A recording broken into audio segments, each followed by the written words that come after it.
monde, je vous retrouve aujourd'hui pour ce 6e vlog de l'été. Déjà, normalement il en reste plus que 2.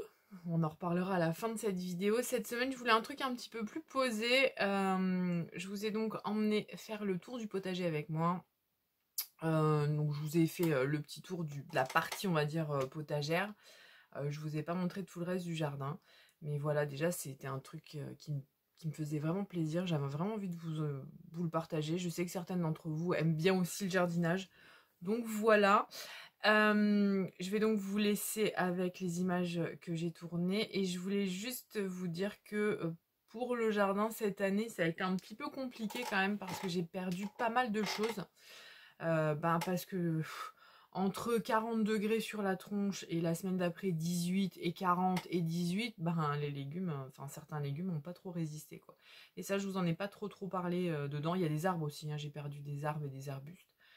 Mais voilà, donc ça n'a pas été une année très folichonne pour le jardin, mais je voulais vous montrer quand même parce que c'est vrai qu'on voit surtout des très beaux jardins partout. Et que, bon alors moi j'aime bien le mien, attention, je vais pas vous dire que le mien il est moche, hein. Mais c'est vrai qu'il n'est pas au carré comme certains quoi. Donc voilà, enfin il n'est pas aussi bien au carré que j'aimerais. Voilà, je vous laisse donc avec la vidéo et puis moi je vous retrouve après avec ma chaise qui couine. Donc je vous montre. C'est toute la partie, le potager, c'est toute la partie arrière, là-bas, jusque là-bas. Il y a 250 mètres carrés, mais à peu près au niveau là. Donc il y a un peu moins de 250 mètres carrés puisque c'est au niveau de cet arbre-là. Donc nous, la partie potagère, on a mis une barrière qui a été faite main par monsieur. Ça fait un bout de temps déjà. C'était quand Triplé était petite, c'est pour qu'elle évite de marcher partout dans les plantations. Donc ça fait un bout de temps et c'est celle-là que je suis en train de refaire actuellement. Je vais vous descendre. Donc voilà, la barrière, je l'ai refait, c'est de l'huile, donc je la brosse, là on voit bien la différence entre là et puis là-bas c'est pas fait. Et en fait, je la brosse avec, des fois avec une bassine d'eau, avec du, comment ça s'appelle, un truc marron, savon noir. Et ensuite, je la peins avec une sorte d'huile à bois, donc là c'est une huile assez foncée quand même, je vais essayer de pas trop bouger, une huile assez foncée, mais j'aime bien. Après, je vous avoue que j'aime bien aussi la version... J'aurais dû peut-être des fois, je me dis, prendre transparent. La version bois était pas mal. À ce niveau du jardin, on a aussi fait des travaux. On est en train de faire la barrière, c'est ce que je vous disais, parce que la voisine a enlevé donc la haie qui faisait plus de 3 mètres de haut. Et vous voyez, je vois sur 1, 2 et quand je suis au potager, 3 jardins. Donc ça fait un peu beaucoup. Donc là, voilà, il est en train de faire... Coucou, c'est moi. Il est en train de faire une... J'essaie de vous voir parce qu'avec l'ombre, c'est pas facile. Une petite semelle là pour éviter que toutes les mauvaises herbes et ronces repoussent de notre côté. Donc voilà, c'est un peu plus compliqué, un peu plus long à faire. Mais voilà, donc là on est un peu encore en chantier sur ce côté du jardin, mais bientôt ça sera tout fini. Vous voyez, il manque un petit peu, je vous montre pas la rue par contre. Mais voilà, ça descend encore un peu plus bas, etc. Donc voilà, comme ça on n'aura plus vu sur nos voisins et nos voisins n'auront plus vu sur nous. Là, je suis repartie un petit peu en arrière. On a décidé de mettre des arbres dans le jardin. Donc, il y a 3 ans de ça à peu près, on a planté, même pas 3 ans, 4 ans, ça va être le 4e été. On a planté un olivier. Il fait déjà, je sais pas, 2 mètres 10, 2 mètres 20 de haut. Il se plaît très bien ici. D'ailleurs, chaque été, chaque hiver, je me dis, oh, il va pas beaucoup pousser cette année. Et chaque été, il me prend, je sais pas, 50 cm quoi. Vraiment. Il était vraiment tout petit, il arrivait ici, à peu près, je sais pas si vous voyez. Donc il était vraiment pas bien grand, et puis voilà, il a pris tout ça. Donc voilà, c'est pour faire un peu plus d'ombre. Donc je vais vous montrer la suite. Donc là on est sur l'arrière du jardin, et là aussi j'ai planté un arbre, c'est un petit noyer. Et donc j'ai planté donc un bâton, comme dirait mon mari. C'était au mois de mars, je crois, février ou mars. Et regardez, lui il est parti aussi, il se plaît très bien. Donc c'est parfait.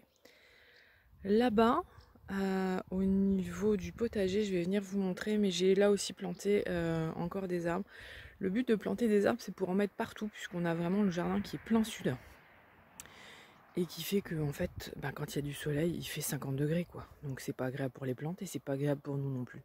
Et donc vous voyez ce que je vous disais, on a vu sur 1, 2 et 3 jardins. Donc il est temps que le grillage soit mis en place. Donc là on est de l'autre côté de la barrière, bon, on a le soleil devant les yeux, donc moi j'ai planté, donc ici je vous avais dit c'était un petit bac pour planter framboises, donc notamment les framboises qui sont ici, qui sont répandues là, j'arrive même plus à désherber, tellement il y en a, framboises et mûres. Et puis là j'avais planté un cerisier griotte nain je crois on dit, parce qu'il fait, il dépassera jamais les 1,50 m. Et là, spontanément, on a un cerisier qui a poussé et qui a donné déjà des cerises cette année. Donc voilà, donc là j'espère qu'une fois qu'on aura réussi à tout débarrasser ça fera un petit peu plus propre quand même. Et vous allez me dire, mais qu'est-ce que c'est ce truc à l'envers? C'est notre ancienne tonnelle qu'on a regroupée en carré. Là pour l'instant elle est sur le dos, mais elle va se retourner, se mettre ici. Et j'ai 2 bacs qui vont venir prendre place, parce que j'aimerais aussi mettre mes fraises en dessous. Mais j'aimerais bien retrouver, parce que j'en ai acheté 2, mais à chaque fois ils sont morts, 2, comment ça s'appelle, des kiwis, donc ça s'appelle un actinidia, et les planter au pied pour faire un peu une tonnelle avec des kiwis dessus, donc voilà. Ensuite, donc là on va passer un peu plus, bon c'est le bordel, hein. Alors les sacs c'est moi qui les garde pour faire des bâches, donc là ils sont un peu envolés parce qu'il y a eu du vent, mais je les garde pour faire des bâches dans mes bacs en fait, des sortes de bâches noires pour protéger des mauvaises herbes. Donc j'ai 2 bacs ici, un bac là, ici, qui sont de la récup. Ce sont nos anciennes persiennes, donc qui ont été faits en lasagne. Donc à l'intérieur il y a du bois, des feuilles, coucou, du bois, des feuilles et plein de mulch, c'est-à-dire les anciennes chutes de tonte. On a remis un peu de terreau au fur et à mesure, un peu de compost, etc. Bon, ça redescend, vous voyez, vous pouvez le voir. Hein. C'était là et ça descend et ça descend et chaque année il faut remettre, hein, parce que le bois au fur et à mesure se décompose. Donc voilà, donc là cette année j'ai mis des tomates cerises et des chutes de machin. Et mes patates douces, je sais pas si vous les verrez, beaucoup. Je les protège parce que sinon les chats, ils viennent creuser, parce que la terre est souple, pour faire caca dedans, c'est dégoûtant. Donc voilà, là-bas c'était les patates, celui-là il est déjà fait, celui-là il me manque. Donc ici, au milieu de la mauvaise herbe, nous avons des pastèques et des melons qui sont déjà de nouveau envahis, qu'il va falloir que je redésherbe. Là, c'est mes propres plants de tomates que j'avais fait moi, qui finalement sont exactement de la même taille, voire même plus beaux que ceux du commerce, que j'avais acheté en avance, qui ont des tomates depuis 2 mois et qui ne donnent rien. Et donc voilà, là j'ai mis les tomates. Il y a des courges. Attendez, je crois que... Allez, je vais essayer de vous la montrer sans trop vous bouger, parce que des fois... Voilà. Là, il y a une petite courge ici. Voilà. Donc voilà, là ça y est, mes tomates commencent à arriver, je viens de voir. Donc ici vous avez plein de courges, je les mets toujours au pied des tomates, parce qu'elles courent et elles me font de l'ombre et elles gardent l'humidité au pied des tomates. Donc voilà, là ici j'ai mes courgettes normales là-bas et mes courgettes rondes ici. Et aussi au milieu, ben il y a les, hop, vous les voyez derrière, les autres courges qui courent. Et il y a toujours plein de bourdons ici et de guêpes.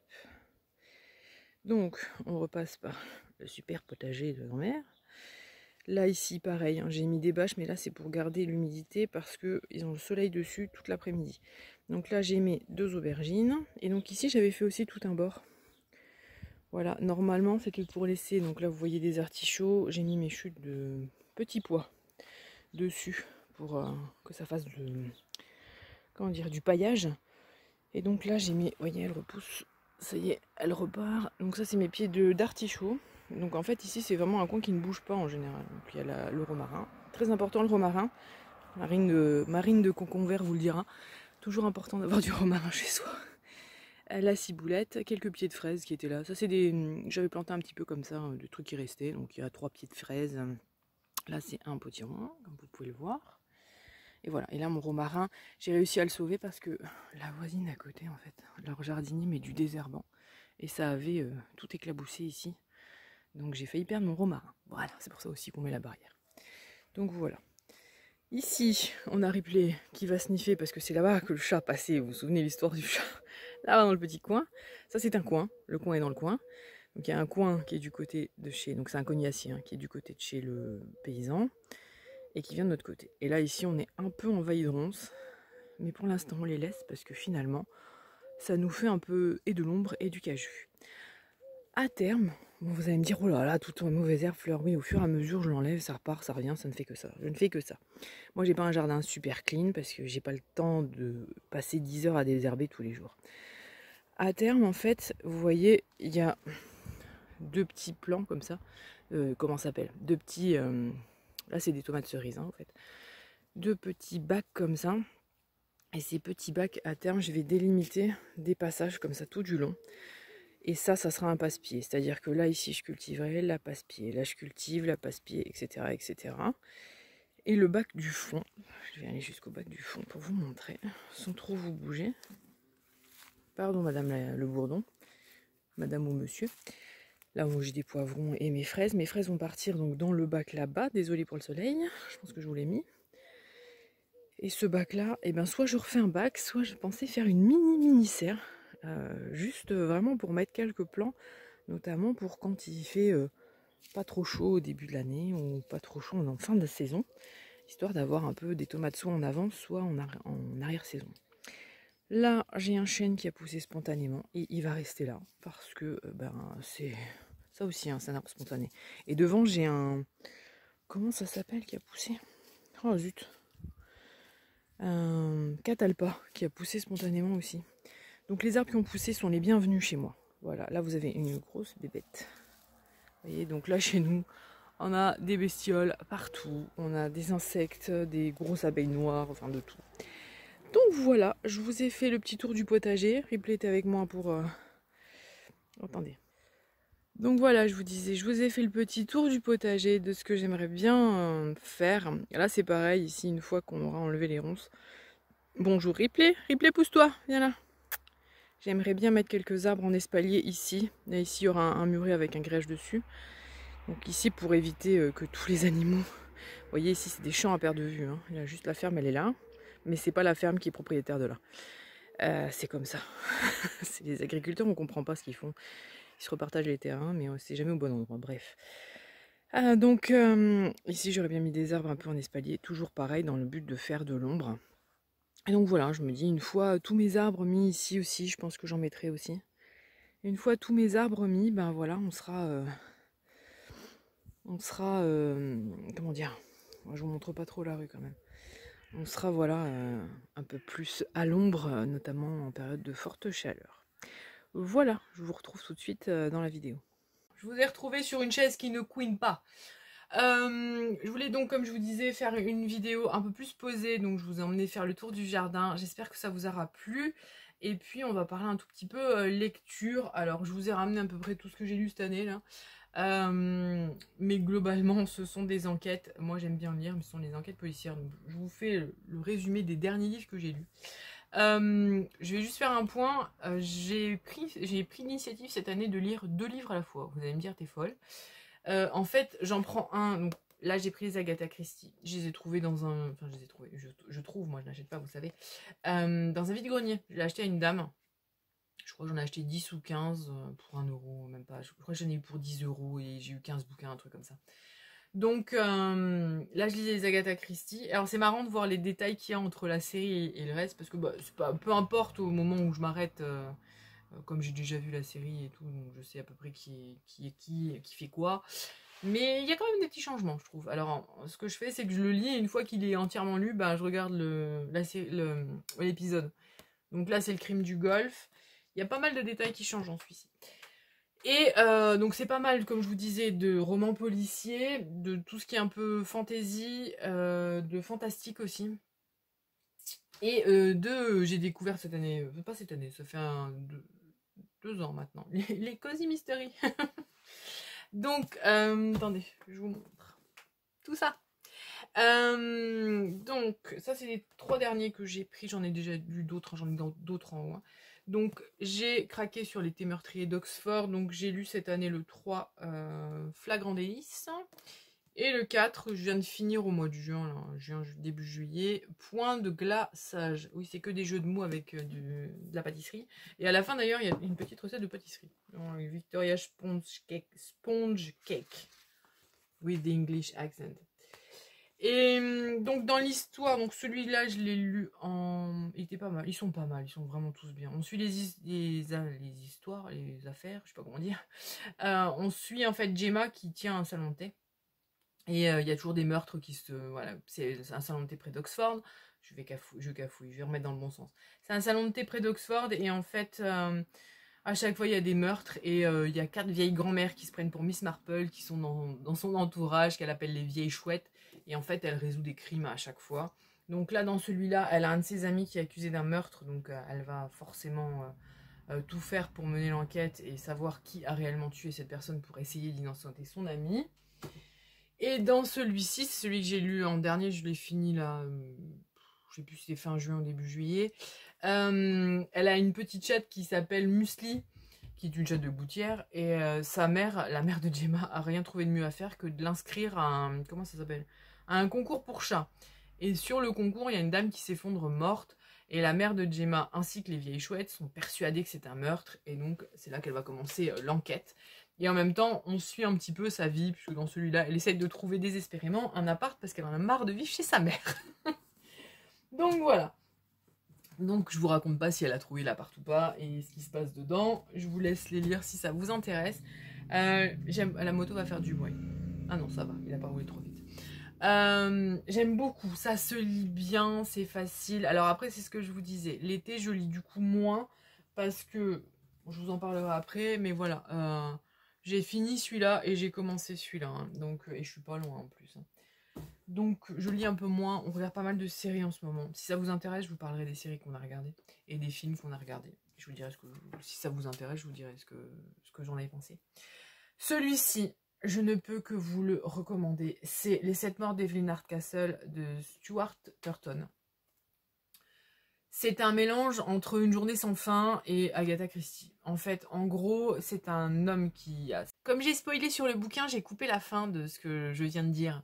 Donc je vous reprends juste pour vous dire que, en gros, la personne qui va essayer de résoudre l'énigme du meurtre d'Evelyn Hardcastle, elle va être là, mais pourquoi elle est là? Comment ça se fait? Qui sont les autres participants? Vous allez voir. Et à la fin, qui sont les autres personnes présentes? Et donc... ouais, je vous dis, je peux pas vous en dire plus. Si je vous le dis, je vous livre tout le livre. Et là, franchement, c'est vraiment... Clairement, c'est du usual suspect. Hein. C'est à la fin, vous savez tout et vous vous dites... Ah et clairement, je savais pas où il voulait en venir au départ. Hein. Donc voilà, je ne peux que vous le conseiller, mais sans vous spoiler. Je suis clairement pas très bonne pour vous expliquer là, sinon je vais vous dire toute l'histoire. Et c'est dommage parce que quand j'ai lu ce bouquin, c'est mon livre préféré de l'année. C'est mon livre préféré de l'année.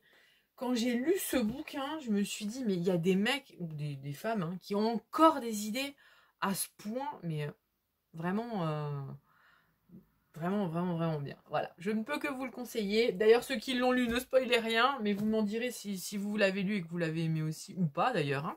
N'hésitez pas à me le dire. Ensuite, valeur sûre, hein, Harlan Coben. Voilà.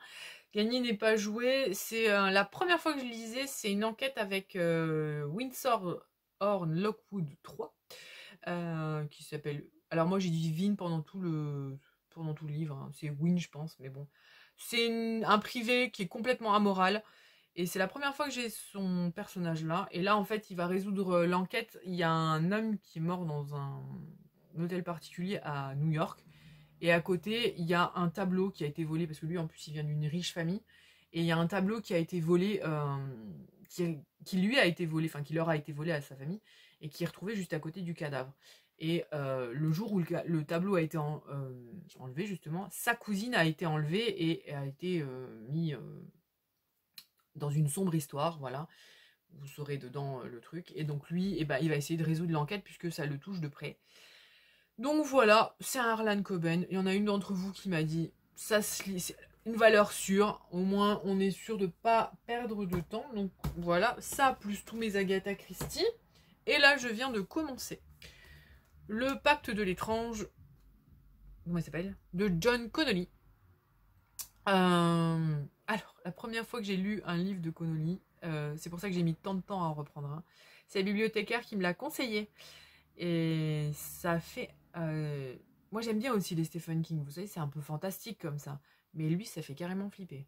Je sais pas comment il s'en sort parce que je dis c'est quand même un bouquin, j'ai pas d'image devant moi, mais clairement ça fait flipper.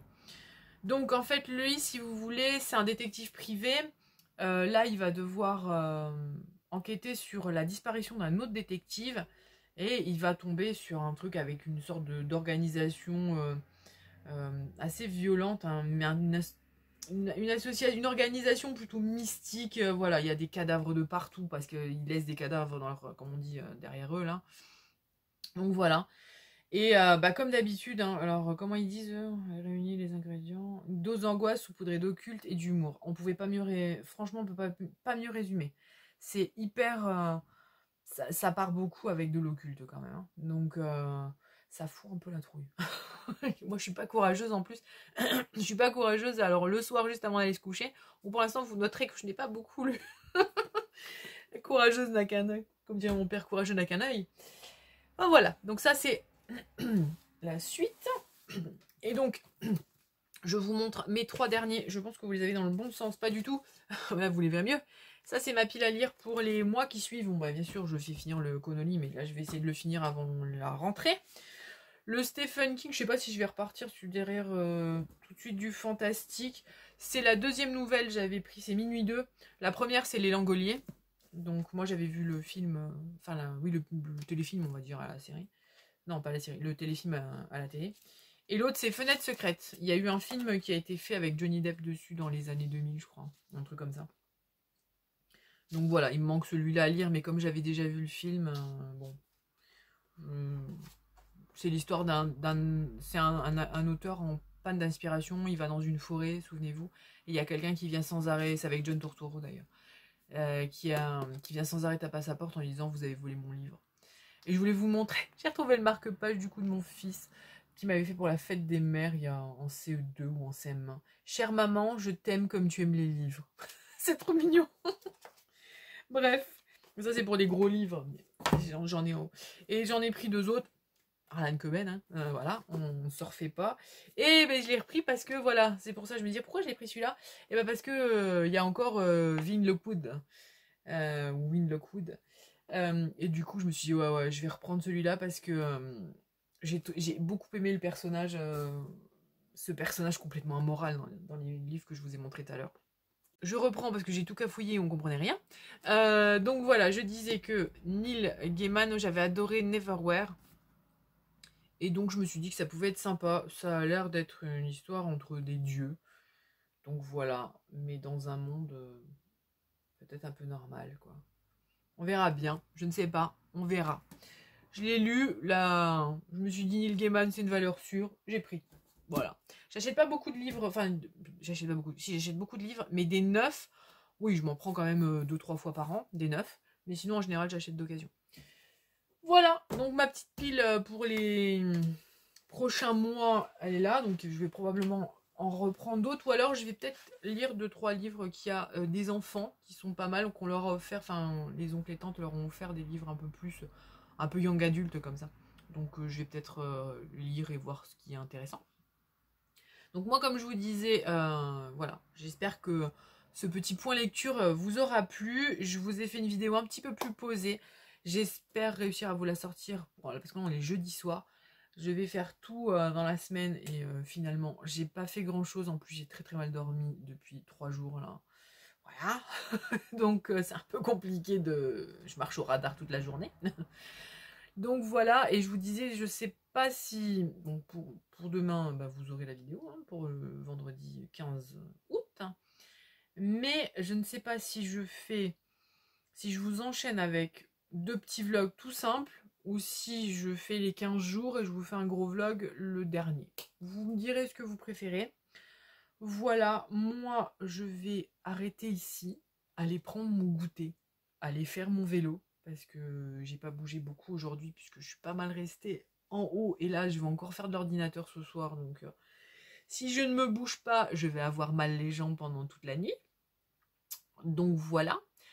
Et puis, je vous dis à vendredi. Je vais donc vous laisser ici. Je vous fais plein de bisous. Prenez grand soin de vous et à vendredi.